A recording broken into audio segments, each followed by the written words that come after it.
All right, so I am at Gray Whale Cove, which is just south of Pacifica, California, and I'm out here with Tad Wagner. We're gonna be doing some painting. Got that extreme winter light here because the sun is low in the sky, but big waves. This point out here, which I've driven by and I really love the colors, but not sure if that would work out. Anyway, I'm just gonna look around, but first, somebody put a swing in one of the cypress here. You gotta check it out.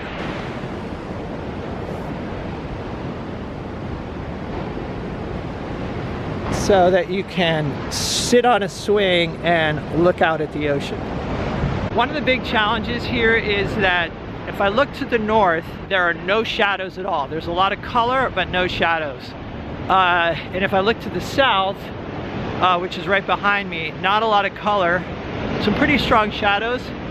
Let me show you a couple potential compositions. I don't know, there just doesn't seem to be any way to compose this that's very interesting, especially because there's this like straight line across the bottom here. So I'm gonna look the other direction. Okay, so this is looking towards the south, and obviously we don't have a lot of color, but there's definitely more going on as far as compositional, you know, options. There are also these trees here with the ocean in the background. These are Monterey cypress. So I'm gonna look and see if there's a potential composition that incorporates maybe the trees in the foreground and then the ocean in the background. It looks like you're all settled in, huh? 16 by 16 it looks like. That's right. Obviously working with these shadows out here on the water. Yeah, that's right.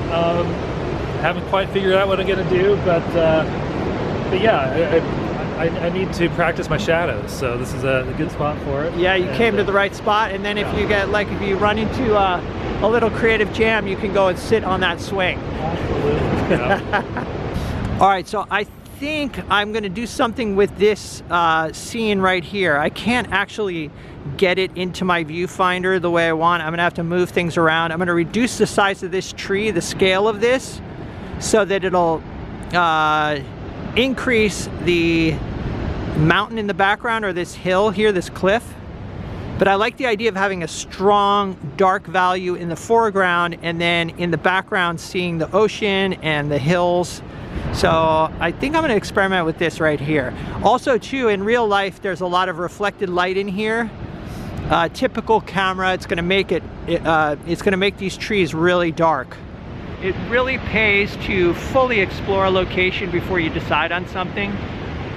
Oftentimes I would just get to a location, I would just paint the most obvious thing.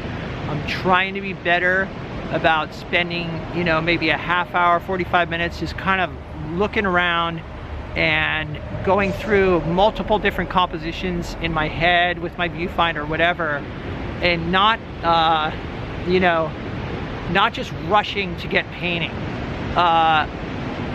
Really thinking and trying to do something different, or maybe outside your comfort zone. So that's what I'm doing.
All right, so there's a basic idea, but I'm thinking that I don't like how that these cliffs come sort of to the center.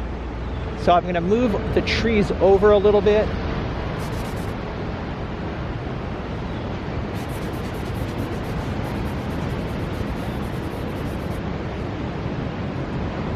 so they're more over here. That'll open up a little bit more space. Maybe I can bring the rocks a little further out. And then there's like kind of a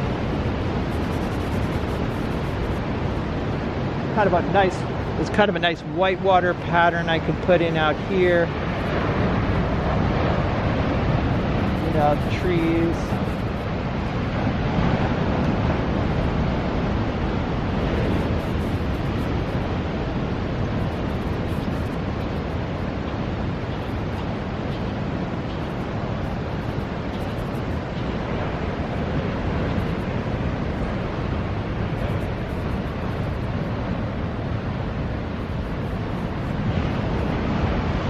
I think I like that better.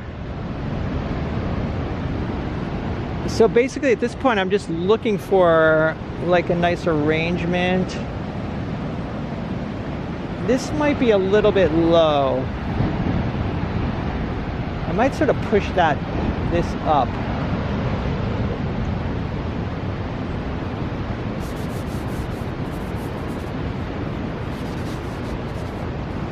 And basically I'm looking for a feeling like where, you know, it gives me a feeling that I like where, you know, like where it's like, all right, that's good. I'm excited about it. It's time to go, time to make it happen. Like I want to bring the hills up higher so they're more dramatic, maybe. Having them down low and smaller, it just seemed to decrease the impact.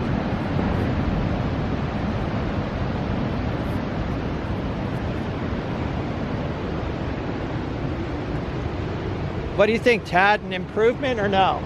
I think so. I think it opened up. Yeah, now I can have more, I can feature some reflections. There's a lot of color reflected in the water here.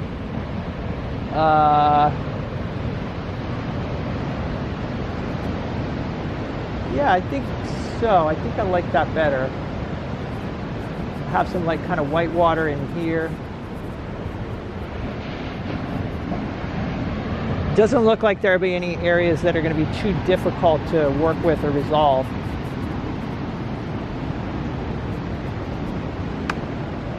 That's really cool. All right, so you got your composition mapped out there. Yeah. Establishing your shadow pattern, it looks like, in the water already. That's right. That's right. Any compositional challenges or issues at this point, or no? Well, at first I was gonna try to eliminate the trees, but then I figured, well, I'll just incorporate it. Do you mind me saying anything? Oh, please. So this tree and this one are, because they're kind of pointing down like this, yeah, and it's almost like right in the center. That could kind of draw the eye there. Oh, I see. And being that these trees are also the same size almost, yeah, maybe I'd shrink this one down a little more on the right. I don't know what you think of that. I think that's truer to reality too. I think that's a great idea. I'll cut this down. That'll give you more of the sunlight on the sand in this area too. Yeah. But I like the placement of your horizon and the rock there. That's the only thing I saw. That's lovely. I really appreciate that. I think it's fun to kind of talk about some of the challenges and everything. Like, and I always like getting feedback myself, even though feedback can be kind of a sensitive topic. But I think if we're out here with the common goal of trying to do a good painting, like I always enjoy getting feedback from people. And I'm always happy to share my feedback too, because when you're in a painting, sometimes you can't even see things that are fairly obvious to somebody who just walks over and takes a look at it with fresh eyes. Okay, so I'm starting with my typical ultramarine and alizarin crimson mixture, putting in a little bit of liquid and odorless mineral spirits to thin it. But I'm trying to lean it a little bit closer to red as opposed to blue, because I like having those red tones in the tree. I don't know if you can see, but there's a lot more red to it. I kind of like having that in the tree, so I'm going to stick with that in the foreground here, and just kind of block in the darks.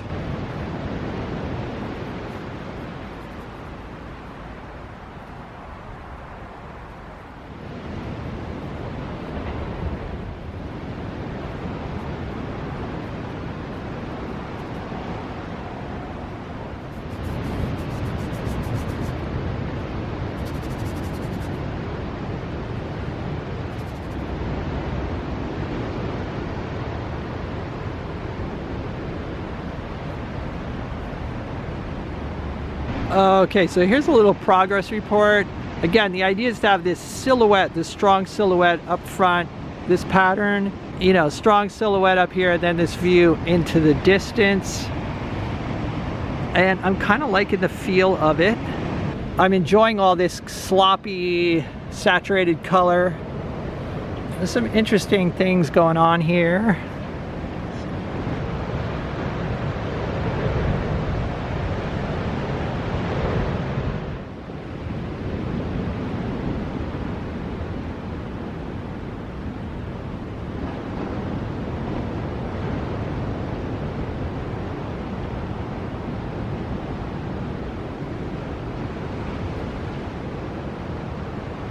All right, so at this point, I'm really trying to proceed with caution. I'm just adding thicker paint. I'm using a number 8 natural bristle for this whole painting. I don't want to I want to leave it messy. I don't want to overdo it, so I keep walking back. I keep walking back 20 feet and really I'm thinking about what I'm doing. I'm not just like on autopilot. I'm really, really thinking.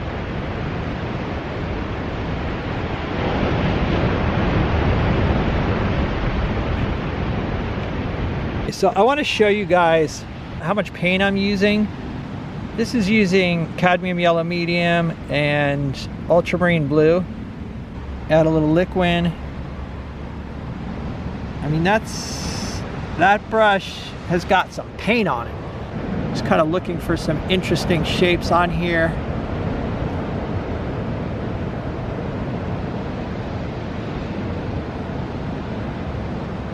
That might be it. I don't know. I don't want to do too much.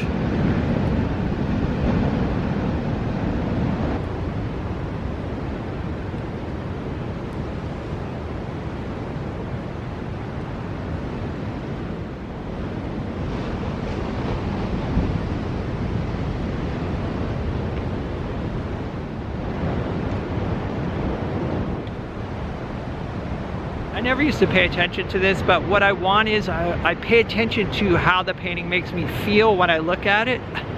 I think I used to get really focused on just trying to reproduce what I'm seeing, and now I'm trying to evoke a feeling, which is kind of harder to explain. And that's going to be something that's very personal for each of us.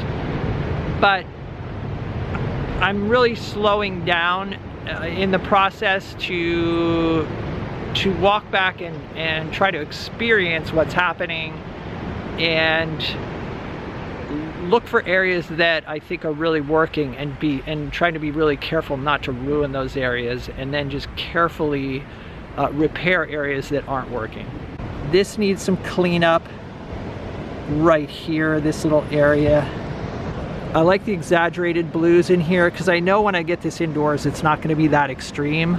And these saturated reds are not going to seem as extreme when they're indoors. I want to leave some of the red on the trees here as well. I like that sort of glow of warmth. So, and I do like the shape of the foliage up top and the branches. I'm not going to do much more to this. I want to leave it very, very loose and very rough.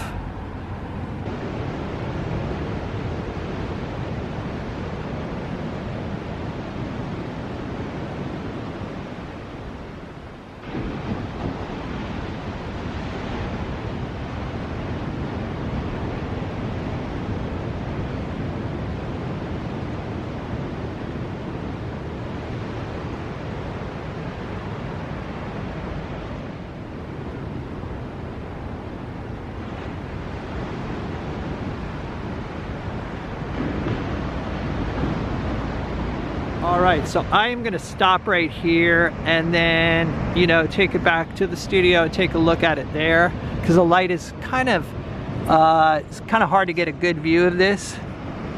All right, we'll take a look at Tad's painting here. Leveling it out? Yeah, perfect. Yeah, so nice feeling of light in there for sure. I also like how you broke things down into simple shapes. I always enjoy that, and I think it does work. You know, this works better having those trees like that, seeing more in this area. That was a great call, thank you. Yeah. And it looks like you came in with thicker paint there. Congratulations, my friend. Thank you, Captain. So what did we learn today? We learned that having a swing in your painting spot is actually really, really nice.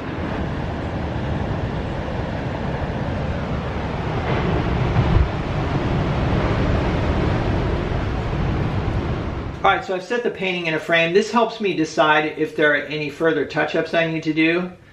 I feel happy with this. I want to leave it the way it is, and probably even just hang it up and live with it for a while.